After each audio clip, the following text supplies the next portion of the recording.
क्या supreme court के जजेस, सारे के सारे जजेस इंक्लूडिंग चीफ जस्टिस, इसके अलावा इस देश की 24 हाई कोर्टों में हाई कोर्टों के सारे जजेस, क्या वो बता सकते हैं कि ईवीएम कैसे काम करती है? मैं लिख के दे रहा हूं कि वर्तमान में चीफ इलेक्शन कमिश्नर जो है वो और इसके अलावा जो दोनों कमिश्नर है वो भी नहीं बता सकते कि ईवीएम कैसे काम करती है। तो शर्म नहीं आती कि ईवीएम का पता नहीं कि कैसे काम करती है और उसी व्यवस्था से चुनाव हो रहे हैं, जिस व्यवस्था को 99% लोग जानते ही नहीं है कि ये कैसे काम करती है, उससे चुनाव हो रहा है। केवल ईवीएम नहीं, चुनाव पूरे देश में एक ही दिन में होना चाहिए। इलेक्शन कमीशन ऐसा होना चाहिए कि प्राइम मिनिस्टर के खिलाफ भी कार्रवाई करने में झिझके नहीं, डरे नहीं। प्रधानमंत्री देखता है कि कहां से ईवीएम के खिलाफ आवाज उठ रही है।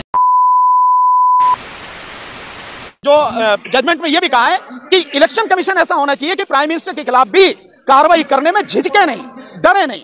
तो इस बात की उम्मीद की जाती है, लेकिन इसमें जो कमी है वो कमी यह है कि वर्तमान में जो चीफ इलेक्शन कमीशन है, जिसको 24 घंटे के अंदर वॉलंटरी रिटायरमेंट लेने के बाद में 24 घंटे के अंदर चीफ इलेक्शन कमीशन बना गया, उसको भी हटाना बहुत जरूरी है। और केवल उसको नहीं, बाकी दो जो हैं उनको भी हटाना बहुत जरूरी है। अगर यही लोग रहते हैं और इन्हीं के रहते हुए चुनाव हो 2024 का, फिर आप किस बात की उम्मीद करते हैं? फिर तो ये सरकार द्वारा चुना हुआ व्यक्ति है ना। तो इनको हटाने की जरूरत है और दूसरा ईवीएम को हटाने की जरूरत है। मैं बार बार एक सवाल पूछता हूं, आप लोगों के माध्यम से भी पूछना चाहता हूं, क्या सुप्रीम कोर्ट के जजेस, सारे के सारे जजेस इंक्लूडिंग चीफ जस्टिस, इसके अलावा इस देश की 24 हाई कोर्टों में हाई कोर्टों के सारे जजेस, जो डिस्ट्रिक्ट कोर्ट है उनमें डिस्ट्रिक्ट जज और एडिशनल डिस्ट्रिक्ट एंड सेशन जज, मजिस्ट्रेट, सिविल जज, इसके अलावा जो आईएएस ऑफिसर्स हैं, आईपीएस ऑफिसर्स हैं, कलेक्टर हैं, एसपी हैं, आईजी हैं, डीआईजी हैं, जितने भी तरह के आईएएस आईपीएस ऑफिसर हैं, डॉक्टर्स हैं, इंजीनियर्स एक्सेप्ट सॉफ्टवेयर इंजीनियर, जितने भी पीएचडी वाले हैं, जितने भी जो लोग हैं पढ़े लिखे लोग हैं, क्या वो सारे के सारे वकील हैं? क्या वो बता सकते हैं कि ईवीएम कैसे काम करती है? मैं लिख के दे रहा हूं कि वर्तमान में चीफ इलेक्शन कमिश्नर जो है वो और इसके अलावा जो दोनों कमिश्नर है वो भी नहीं बता सकते कि ईवीएम कैसे काम करती है। तो शर्म नहीं आती कि ईवीएम का पता नहीं कि कैसे काम करती है और उसी व्यवस्था से चुनाव हो रहे हैं, जिस व्यवस्था को 99% लोग जानते ही नहीं है कि ये कैसे काम करती है, उससे चुनाव हो रहा है। और इसके अलावा ईवीएम को नहीं हटाओगे, और केवल ईवीएम नहीं, चुनाव पूरे देश में एक ही दिन में होना चाहिए। हमारे पास संसाधनों की कमी नहीं है, ना मानवीय संसाधनों की, ना पैसे की। तो एक ही दिन में चुनाव हो और 4 घंटे के बाद में काउंटिंग शुरू हो जानी चाहिए। ये नहीं हो कि 8 फेज में चुनाव हो रहा, मतलब बेईमानी की बिसात पहले बिछा दे रहे हैं। 8 फेज में चुनाव हो रहा, 2-2, 2.5 महीने चुनाव हो रहा, 1.5, 2-2 महीने वो रखी रहती मशीनें, तब उनकी गिनती होती है। और गिनतियों में भी गिनती जो हो रही है उस पर्ची की नहीं हो रही, जिस पर्ची पर देखकर आप ये करते हैं, हाँ भाई मेरी वोट इसी को गई है। वीवीपैट की पर्चियों की गिनती नहीं हो रही। तो एक चीज नहीं, बहुत सुधारों की जरूरत है, और जब तक ये सारे नहीं होंगे तब तक चुनाव प्रक्रिया सुधरेगी। तो वकील साहब क्या आपका आंदोलन कामयाब हो रहा है? जिस प्रकार से मोहन भागवत मैंने आपको बताया, बयान दे रहे हैं लगातार जिस प्रकार से। नहीं, मोहन भागवत नहीं, प्रधानमंत्री अगर ईवीएम का जिक्र करने लगे, आपको मालूम है गुजरात चुनाव के बाद में ईवीएम का जिक्र किया प्रधानमंत्री ने। प्रधानमंत्री देखता है कि कहां से ईवीएम के खिलाफ आवाज उठ रही है। निश्चित रूप से सरकार के कानों में आवाज है और हम पूरी कोशिश करेंगे, हालांकि जनता बड़ी सोई हुई है, फिर भी हम उसे जगाने का प्रयास करेंगे, चाहे हमें गांव-गांव जाना पड़े, लेकिन इस ईवीएम की लड़ाई को जन आंदोलन में परिवर्तित करेंगे और ईवीएम को हटा के ही दम लेंगे।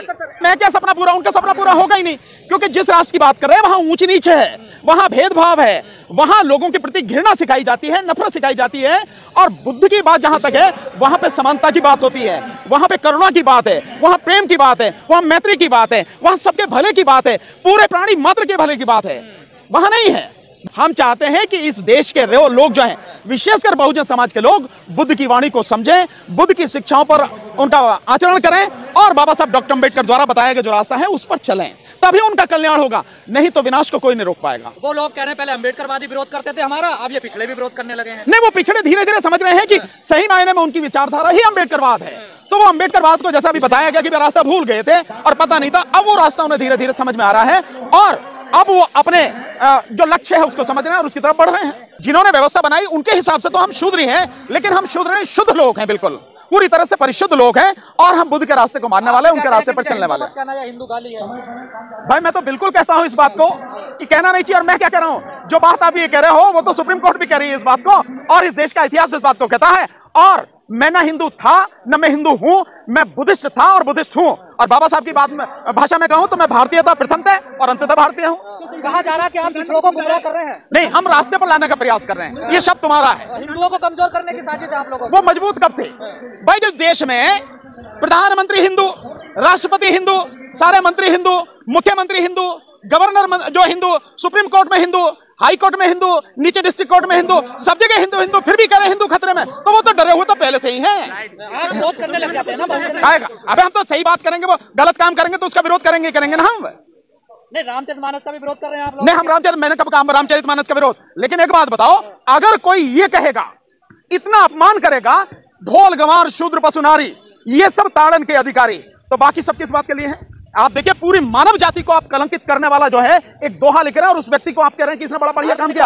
अगर आज की तारीख में होता ना तो SC/ST एक्ट में बंद हो गया होता, जेल में जमानत भी नहीं होती। निकाल पा रहे सारे ब्राह्मण, यही कह रहे हैं। देखिए क्या नहीं निकाल पा रहे? बहुजन अर्थ नहीं निकाल पा रहे ठीक से। ऐसा ब्राह्मण इतना समझदार नहीं हुआ, इतना बुद्धिमान नहीं हुआ बाबा साहब डॉक्टर अम्बेडकर से उदाहरण समझ लें। हम सब जानते हैं कि किस चीज का अर्थ क्या है और हम सही अर्थ निकालते हैं। कोई सुविधा है क्या हिंदू राष्ट्र बन जाएगा?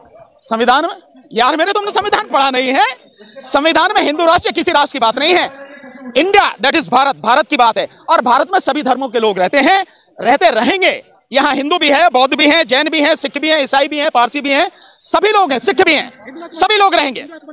यार सपना देख लो, सपना देखने में क्या को मना करता है सपने देखने से? कौन से? धीरेन्द्र शास्त्री। मैंने अभी तो कहा यार, तुम जिन बाबा की बात कर रहे हो, ये बाबा बीजेपी के छोड़े हुए गुंडे हैं भगवा वेश में, इनकी बात कर रहे हो तुम। आपने उनका दरबार नहीं लगने दे रहे हैं मध्य प्रदेश में। किसका? धीरेन्द्र शास्त्री का 10-12 दिन से दरबार नहीं लगा। तुमने कब देखा मुझे कि मैं वहां गया? भाई अरे आपके लोग हैं नीला गमछा पहन के। ये तो अच्छी बात है यार, ये तो खुशी होनी चाहिए कि नीली क्रांति इतनी मजबूत हो गई है कि धीरेन्द्र शास्त्री जैसे लोगों का दरबार नहीं लगने दे रहे, तो खुशी की बात है। इसका तो जश्न मनाना चाहिए भाई। जब उस परिवार को आज तक पूरा कैद करके रखा है तो उस परिवार में से कोई भी व्यक्ति कैसे गवाही देगा, क्या देगा? आप ये देखो ना सारी चीजें। तो ये जो गुंडागर्दी चल रही है सरकार की, इसको गुंडागर्दी को तोड़ना पड़ेगा, तभी सारी चीजें आगे हो पाएंगी। लेकिन रेप की धाराएं भी नहीं है सर उसमें। कितनी चोट आएंगे सर? अरे यार अभी तो यार और काम, अभी तो उसका और है, बैंड बजेगा, अभी और नीचे जाएगा। उस केस में जो एक को सजा हुई है संदीप को, उसमें रेप की धाराएं भी नहीं लगाई है। SC/ST एक्ट में देखिए उनको जेल में डाला गया है। इसीलिए मैं कह रहा हूं कि कुछ होने वाला नहीं है। ये सारी चीजें ऐसे ही आईवाश की तरह होती रहेंगी और सब लोग बरी हो जाएंगे, कुछ होने वाला नहीं है।